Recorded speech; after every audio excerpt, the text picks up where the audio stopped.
حمزہ ناصر official Islamic channel کو like subscribe کریں۔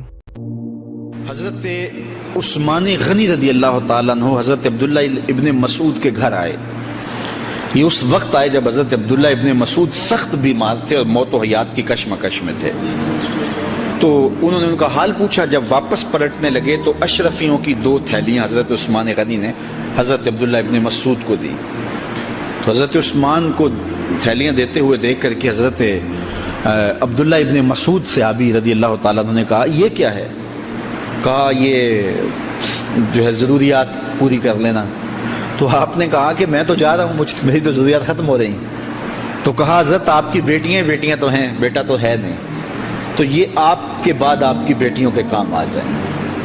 تو حضرت عبداللہ ابن مسعود کا یقین دیکھیے، فرمانے لگے کہ یہ کسی اور کو دے دو، میری بیٹیوں کو ضرورت نہیں رہے گی، اس لیے کہ میری بیٹیاں اتنی دیر تک سوتی نہیں ہیں جتنی دیر تک سورہ واقعہ نہیں پڑھ لیتے، اور میرے رسول نے وعدہ کیا ہے اور یہ بات میں نے اپنے کانوں سے سنی ہے کہ سورہ واقعہ جو ہے وہ فقر کو دور کرے، اور میری بیٹیاں سورہ واقعہ کی عامل ہیں۔ تو کہا کہ یہ پریشانی مجھے تو نہیں ہونی چاہیے کہ میرے بعد میری بیٹیوں کو رزق کہاں سے ملے گا جب ان کے پاس سورہ واقعہ موجود ہے۔ کہا یہ اٹھا لو اور جا کے اس کو دو جس کے پاس سورہ واقعہ نہیں ہے۔ تو روز سورہ واقعہ پڑھو، روز سورہ واقعہ پڑھو، تو دیکھنا رزق کے دروازے کیسے کھلتے ہیں۔ میں جب بھی گیا ہوں اور اب بھی، کیونکہ میرے تو اتنے اخراجات نہیں، سادہ سی زندگی ہے، لیکن جامعہ کے حوالے سے ایک مسئلہ ہے، تو جب کبھی ایسا ہوتا ہے تو میں بچوں کو بٹھا کہتا ہوں سورہ واقعہ پڑھو، اور خود سورہ واقعہ پھر معمول بنا لیتا ہوں، تو پھر اللہ ایسی جانب سے رزق دے دیتا ہے کہ پتہ بھی نہیں ہوتا۔ تو سورہ واقعہ معمول رکھو۔ آخری بات، اور وہ حضرت سہل بن سعد الساعدی رضی اللہ تعالی عنہ کی مرویات سے ہے۔ شکا رجل الی رسول اللہ دیک المعیشۃ والفقر، ایک شخص حضور کی خدمت میں حاضر ہوا، کہا حضور تنگ دست بڑا ہوں، کثیر العیال ہوں، بچے زیادہ ہیں، ذرائع آمدنی تھوڑے ہیں، میرے لیے کوئی نسخہ ارشاد فرمائیے۔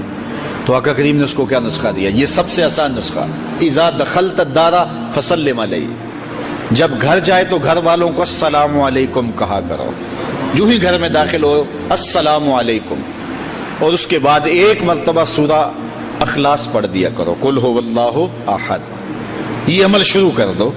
تو کہا یہ بالکل آسان وظیفہ ہے، گھر جاؤ السلام علیکم اور اس کے بعد ایک مرتبہ سورہ اخلاص، اس عمل کو نہ چھوڑنا۔ بلکہ فرمایا کبھی ایسا ہو تو گھر جائے تو گھر میں کوئی بھی موجود نہ ہو، تو کہا عمل کو پھر بھی نہیں چھوڑنا، فسلم علیہ، کہا تو مجھے سلام کہہ دینا، وہ اپنے نام لیواؤں کو تنہا چھوڑتے کب ہیں، جہاں ہم دم نہ ہو کوئی وہاں سرکار ہوتے۔ کہا کہ جب کوئی نہ ہو گھر میں تو کہا عمل نہیں چھوڑنا، پھر مجھے سلام کہنا اور پھر ایک مرتبہ سورہ اخلاص پڑھ دینا۔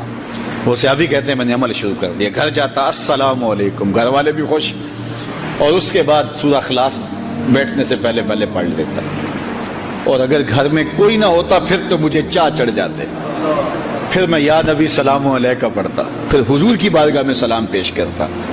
اور ملکاری نے اس پہ گفتگو کی ہے مرقات شرح مشکات کے اندر کہ آخر حضور کو سلام کیوں کہنا ہے۔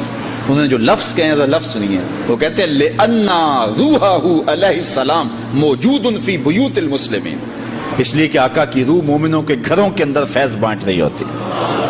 تو کہا پھر مجھے سلام کہہ دینا، وہ کہتے ہیں میں چاہتا اور حضور کو سلام کہہ دیتا اور اس کے بعد سورہ فاتحہ سورہ اخلاص پڑھ دیتا۔ پھر ہوا کیا؟ اللہ اکبر، ہمارے استاد کہتے تھے اگر کسی کے اندر حسد ہوگا تو وہ یہ عمل نہیں کر سکتا، حسد نہیں ہے تو وہ عمل شروع آج ہی کر دے۔ وہ کہتے ہیں حتی افاد اللہ جیرانہ، اس عمل کی برکت سے میں نے تو امیر ہونا ہی ہونا تھا، میرے ہمسائے بھی امیر ہو گئے۔ حمزہ ناصر آفیشیل اسلامک چینل کو لائک سبسکرائب کریں۔